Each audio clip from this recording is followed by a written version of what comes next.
So hi friends, welcome back to another video. నేను మీ సునీల్, మీరు చూస్తున్నారు Sunil technology. So friends, finally heritage మనకి all new 2026 సంబంధించిన KTM డ్యూక్ 160 ప్రో బైక్ అనేది present మన దగ్గర అయితే ఉంది. సో ప్రో అని ఎందుకంటానంటే మనకి ప్రీవియస్గా LCD మోడల్ అయితే ఉండేది, ఇప్పుడు మనకి TFT కలర్ కన్సోల్ మోడల్ అనేది తీసుకొచ్చారు.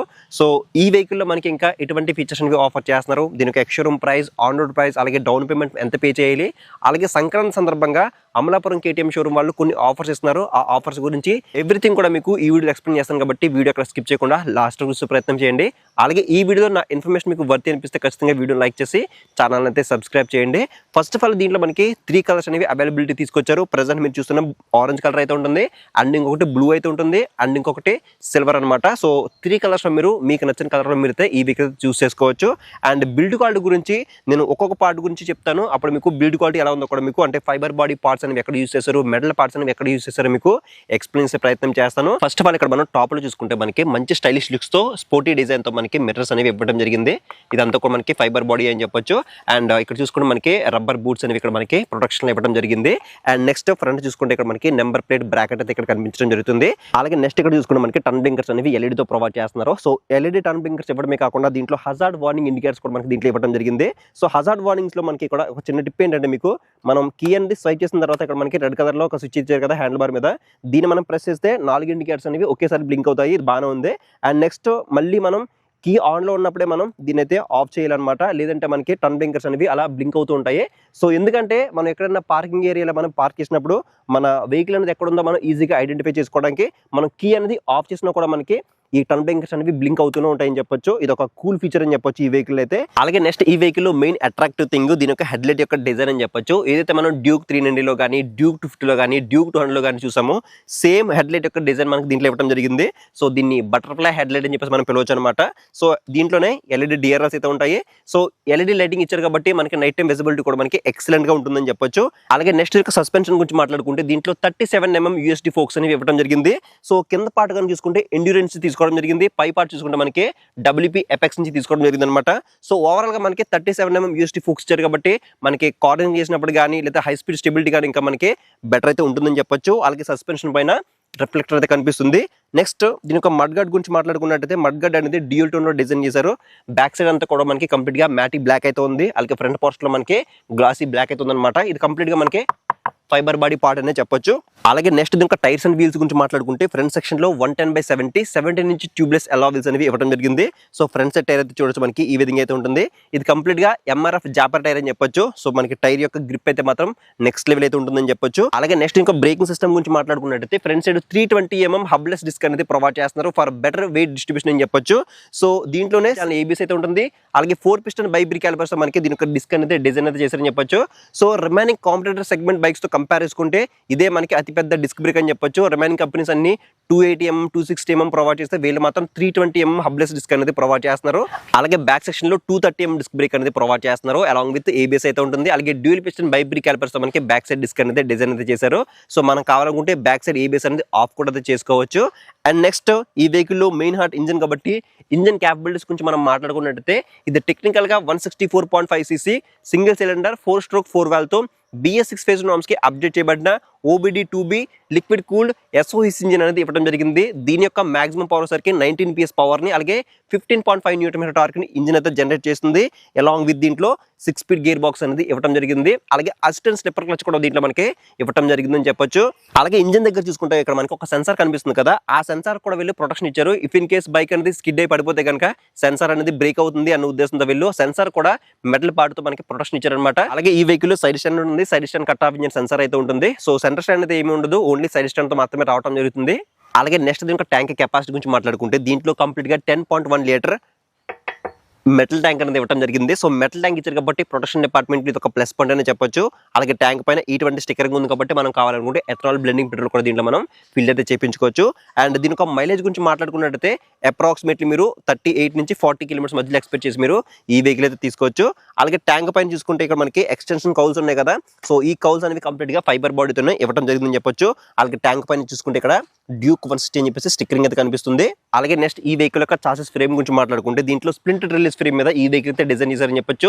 సో ఇది మనకి హైవే మీద మనం టాప్ స్పీడ్ వెళ్తాం కదా, అలాంటప్పుడు మంచి స్టెబిలిటీతో పాటు మెయింటెనెన్స్ ఫ్రీగా ఉండడం జరుగుతుంది. సో ఎందుకంటే ఇఫ్ ఇన్ కేస్ బైక్కి ఏదైనా ఫ్రంట్ పోర్షన్లో డ్యామేజ్ జరిగింది అనుకోండి, సో ఈ ఫ్రంట్ పోర్షన్ మార్చుకుంటే సరిపోతుంది. ఇఫ్ ఇన్ కేస్ బ్యాక్ సెక్షన్లో ఏదైనా డ్యామేజ్ జరిగితే ఈ బ్యాక్ పోర్షన్ మార్చుకుంటే సరిపోతుంది. సో దీనివల్ల మెయింటెనెన్స్ కాస్ట్ అనేది మనకి తగ్గుతుందని చెప్పొచ్చు. అలాగే నెక్స్ట్ దీని యొక్క డ్రైవ్ టైప్ గురించి మాట్లాడుకున్నట్టయితే ఇది కంప్లీట్గా ఓపెన్ టైప్స్ అంతా మనకి రావడం జరుగుతుంది. సో ఓపెన్ టైప్స్ అని ఇచ్చారు కాబట్టి మనం ఎవ్రీ 500 నుంచి 700 కిలోమీటర్స్ మధ్యలో ఒకసారి చైన్ అనేది క్లీన్ చేసుకుంటే చైన్ యొక్క లైఫ్ అనేది ఎక్కువ రావడం జరుగుతుంది. అండ్ నెక్స్ట్ చూసుకుంటే ఇక్కడ మనకి బనానా షేప్ అల్యూమినియం సింగంతో మనకి ఈ వెహికల్ అయితే డిజైన్ చేశారని చెప్పొచ్చు. అలాగే బ్యాక్ సైడ్ సస్పెన్షన్ గురించి మాట్లాడుకున్నట్టయితే ఇది కంప్లీట్గా మనకి 10 స్టెప్ అడ్జస్టబుల్ మోనోషాక్ అనేది ఇవ్వడం జరిగింది. సో బ్యాక్ సైడ్ సస్పెన్షన్ చూడొచ్చు మనకి ఈ విధంగా అయితే ఉంటుంది. ఇది కంప్లీట్గా నైట్రాక్స్ నుంచి అయితే తీసుకోవడం జరిగిందని చెప్పొచ్చు. అలాగే బ్యాక్ పోర్షన్ గురించి మాట్లాడుకుంటే లేడీస్కి యూస్ఫుల్ అయ్యేలా ఇక్కడ మనకి శారీ గార్డ్ కూడా ఇవ్వడం జరిగింది. And back section tail light గురించి మాట్లాడుకుంటే ఇది కంప్లీట్గా ఎల్ఈడి టైల్ లైట్ అనేది ఇక్కడ ఇచ్చారని చెప్పొచ్చు. అలాగే బ్యాక్ సైడ్ ఇండికేటర్స్ కూడా కంప్లీట్గా ఎల్ఈడితోనే ఇవ్వడం జరిగింది. అలాగే ఈ వెహికల్ ఇంకొక బెస్ట్ థింగ్ ఏంటంటే దీని యొక్క బ్యాక్ సెక్షన్ టైర్ అని చెప్పొచ్చు. బ్యాక్ సైడ్ 140/60 70 నుంచి ట్యూబ్లెస్ ఎలా వీల్స్ అనేవి ఇవ్వడం జరిగింది. సో బ్యాక్ సైడ్ టైర్ చూడొచ్చు మనకి ఈ విధంగా కనిపిస్తుంది. అండ్ దట్టు ఏంటంటే దీంట్లో మనకి రీడర్ టైర్ అనేది ప్రొవైడ్ చేస్తున్నారు. ఎంఆర్ఎఫ్ ఎక్స్రేస్ టైర్ అని చెప్పొచ్చు. ఇది మనకి మంచి స్పోర్టీ గ్రిప్ అయితే ఇవ్వడం జరుగుతుంది. అలాగే టైర్ కి బ్యాక్ సెక్షన్ లో మనకి టైర్ హగ్గర్ అయితే ఇచ్చారు. ఇది కూడా ఫైబర్ బాడీతో ఇచ్చారనమాట. చాలా పెద్దగా అయితే ఉందని చెప్పొచ్చు. అండ్ సస్పెన్షన్ పైకి మడ్ లాంటిది వెళ్ళకుండా ఇక్కడ మనకి మడ్ ప్రొటెక్టర్ కూడా ఇవ్వడం జరిగింది. అండ్ నెక్స్ట్ దీని యొక్క సీట్ గురించి మాట్లాడుకున్నట్టయితే దీంట్లో స్ప్లిట్ సీట్ అనేది ఇవ్వడం జరిగింది. సీట్ యొక్క క్వశ్చన్ అయితే మాత్రం రైడర్కి బాగానే అయితే ఉంటుంది, బట్ పిలియన్కి మాత్రం కొంచెం చిన్నగా ఉంటుంది. కాబట్టి మీరు సిటీలో వరకు ఓకే, కానీ లాంగ్ డ్రైవ్స్ వెళ్ళాలనుకుంటే మాత్రం ఒకసారి చెక్ చేసుకుని మీరు వెహికల్ అయితే తీసుకోండి. కొంచెం చిన్నగా అయితే ఉంటుంది. అలాగే బ్యాక్ సెక్షన్లో ఇక్కడ మనం చూసుకుంటే చాలా పెద్దగా మనకి గ్రాబర్స్ అనేవి మంచి స్ట్రాంగ్ మెటల్ బాడీతో డిజైన్ చేశారని చెప్పొచ్చు. ఇది కూడా చాలా పెద్దగా కనిపిస్తుంది. అలాగే దీని యొక్క సీట్ హైట్ గురించి మాట్లాడుకుంటే 815 mm అయితే ఉంటుందని చెప్పొచ్చు. మినిమం మీరు 5.6 కన్నా అబవ్ హైట్ ఉంటే మీరు ఈ వెహికల్ అయితే రైడ్ చేయగలరు. అండ్ సీట్ హైట్ అనేది మీరు కొంచెం తగ్గించుకోవచ్చు, ఎందుకంటే సస్పెన్షన్ అంటే మనం ఒక 10 స్టెప్స్ అడ్జస్ట్ చేసుకోవచ్చు కాబట్టి. సో మీరు 5.4, 5.5 ఉన్నా కూడా మీరు ఈజీగా రైడ్ అయితే చేయొచ్చు అని చెప్పొచ్చు. అలాగే దీని యొక్క కెర్బ్ వెయిట్ కూడా మనకి కేవలం 147 kg వెయిట్తో మనకి ఈ వెహికల్ అయితే డిజైన్ చేశారని చెప్పొచ్చు. ఇన్ఫాక్ట్ చెప్పాలంటే పల్సర్ కన్నా ఒక 1 kg తక్కువ అయితే ఉంటుందని చెప్పొచ్చు. సో మీరు రైడ్ చేసినప్పుడు మాత్రం అసలు వెయిట్ ఉన్న ఫీలింగే మీకు అయితే అనిపించదని చెప్పొచ్చు. అలాగే నెక్స్ట్ దీనికి హ్యాండిల్ బార్ గురించి మాట్లాడుకుంటే దీంట్లో single piece metal curved handle bar అనేది ప్రొవైడ్ చేస్తున్నారు. హ్యాండిల్ బార్ అనేది మరింత వైడ్ అయితే ఉండదు, కానీ చాలా కాంపాక్ట్గా అయితే ఉంటుందని చెప్పొచ్చు. సో వెహికల్ కూడా మనకి చాలా కాంపాక్ట్గా అయితే ఉంటుంది. రైడ్ చేసినప్పుడు మాత్రం మీరు అసలు ఒక షార్ట్ వెహికల్ రైడ్ చేసిన ఫీలింగ్ అయితే రావడం జరుగుతుంది. అలాగే హ్యాండిల్ బార్ మీద ఉన్న స్విచెస్ గురించి మాట్లాడుకుంటే లెఫ్ట్ సైడ్ లో హైబీ లోబిన్తో పాటు పాస్ స్విచ్ కూడా ఒకే బటన్ లో ఇంటిగ్రేట్ చేశారు. అండ్ టాప్ లో ఇక్కడ మనకి రెడ్ కలర్ లో హజార్డ్ వార్నింగ్ బటన్ అయితే కనిపిస్తుంది. అండ్ నెక్స్ట్ ఇక్కడ ఒక 4 బటన్స్ కనిపిస్తున్నాయి కదా. సో ఇవి మనకి కన్సోల్ ఉండే ఫీచర్స్ అనేవి ఆపరేట్ చేయడానికి ఇక్కడ మనకి కొన్ని బటన్స్ అయితే ఇచ్చారని చెప్పొచ్చు. అండ్ నెక్స్ట్ చూసుకుంటే టర్న్ ఇండికేటర్స్ ఉన్నాయి. అండ్ కింద హార్న్ అయితే ఉంది. దీంట్లో సింగిల్ హార్న్ అనేది ఇచ్చారు, అయినప్పటికీ హార్న్ అనేది లౌడ్ గా ఉందని చెప్పొచ్చు. అలాగే హ్యాండిల్ కి రైట్ సైడ్ చూసుకుంటే ఇక్కడ మనకి రెడ్ కలర్ లో ఇంజిన్ కిల్స్ అనేది ప్రొవైడ్ చేస్తున్నారు. అలాగే కింద సెల్ఫ్ స్టార్ట్ బటన్ అయితే ఉంది. ఇది ఓన్లీ సెల్ఫ్ స్టార్ట్ తోనే రావడం జరుగుతుంది, ఎటువంటి కిక్ రోడ్ ఆప్షన్ దీంట్లో లేదనే చెప్పొచ్చు. అలాగే నెక్స్ట్ దీని యొక్క కీ అయితే చూడొచ్చు. దీంట్లో మనకి వేవ్ బైట్ కీ అనేది KTM లోగోతో చూడడానికి ఈ విధంగా అయితే ఇచ్చారని చెప్పొచ్చు. అలాగే కీ పొజిషన్ కూడా ఇక్కడ మనకి ట్యాంక్ పైన అయితే ఇచ్చారని చెప్పొచ్చు. నెక్స్ట్ దీని యొక్క కన్సోల్ గురించి మనం మేజర్ గా మాట్లాడుకోవాలి, ఎందుకంటే ప్రీవియస్ గా ఉన్న జనరేషన్ లో మనకి LCD black and white console అయితే ఉండేది. దాని ప్లేస్ లో ఈసారి కంప్లీట్ గా ఫుల్లీ డిజిటల్ కలర్ కన్సోల్ అయితే అప్డేట్ చేశారని చెప్పొచ్చు. సో కన్సోల్ యొక్క విజిబిలిటీ కూడా మనకి పర్లేదు, బాగానే అయితే ఉంది, ఎటువంటి ప్రాబ్లం అయితే లేదు. ఇక కన్సోల్ లో ఉండే ఫీచర్స్ గురించి మాట్లాడుకుంటే డిజిటల్ స్పీడోమీటర్ ఉంది, ఓడోమీటర్స్ ఉన్నాయి, ట్రిప్ మీటర్స్ ఉన్నాయి, కూలెంట్ టెంపరేచర్ ఇండికేటర్ అయితే కనిపిస్తుంది, డిజిటల్ టాకోమీటర్, అలాగే డిజిటల్ ఫ్యూల్ గేజ్ కనిపిస్తుంది, ఇంజిన్ మాల్ ఫంక్షన్ ఉంటుంది, ABS ఇండికేటర్ ఉంటుంది, సైడ్ స్టాండ్ ఇండికేటర్, అలాగే గేర్ పొజిషన్ ఇండికేటర్, ఇంకా బ్లూటూత్ సపోర్ట్, అలాగే turn by turn navigation support ఉంటుంది. అండ్ ఇంకా ఫ్యూల్ రేంజ్ అయితే తెలుసుకోవచ్చు, యావరేజ్ ఫ్యూల్ ఎకానమీ తెలుసుకోవచ్చు, డిస్టెన్స్ టీ ఎంటీ ఇండికేటర్ అయితే ఉంటుంది. ఇలా మనకి కొన్ని మినిమల్ ఫీచర్స్ అనేవి దీంట్లో ఇన్బిల్ట్ అయితే చేశారు. అండ్ డిస్ప్లే యొక్క బ్రైట్నెస్ మనం అడ్జస్ట్మెంట్ చేసుకోవడానికి అయితే లేదు. అలాగే కన్సోల్ కి పక్కన చూసుకుంటే ఇక్కడ Type-C USB ఛార్జింగ్ పోర్ట్ అనేది ఇవ్వడం జరిగింది. సో మీ దగ్గర ఉండే ఎలక్ట్రానిక్ గాడ్జెట్స్ అన్ని కూడా మీరు సింపుల్ గా ఛార్జింగ్ అయితే పెట్టుకోవచ్చు. సో Type-C తో ఇవ్వడం ఒక ప్లస్ పాయింట్ అని చెప్పొచ్చు.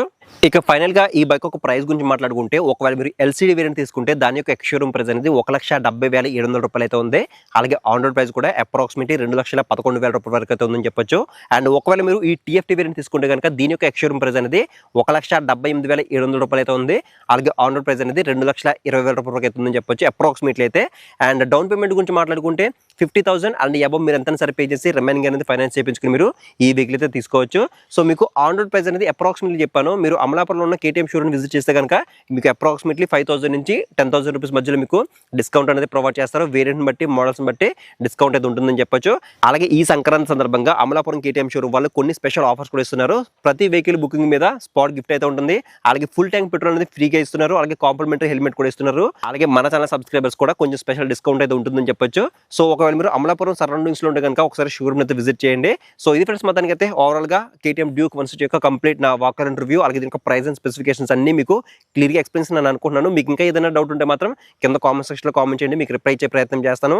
అలాగే నెక్స్ట్ మనం ఈ బైక్ని ఇప్పుడు రైడ్కి తీసుకెళ్దాం. రైడ్కి తీసుకెళ్ళి నా రైడ్ ఎక్స్పీరియన్స్ ఏంటి, ఈ వెహికల్ ఉన్న ప్రోస్ ఏంటి, కాన్స్ ఏంటి, అలాగే ఈ వెహికల్ ఎవరు తీసుకుంటే బాగుంటుంది అనే విషయాల గురించి క్లియర్గా మాట్లాడతాను. మీరు ఆ వీడియో మిస్ అవ్వకుండా ఉండాలంటే కింద ఛానల్ సబ్స్క్రైబ్ బటన్ అయితే ఉంటుంది, దాన్ని క్లిక్ చేసుకుని పక్కన నోటిఫికేషన్ బెల్ అనేది యాక్టివ్ చేసుకోండి. సో నెక్స్ట్ వీడియో మళ్ళీ కలుద్దాం. Bye friends.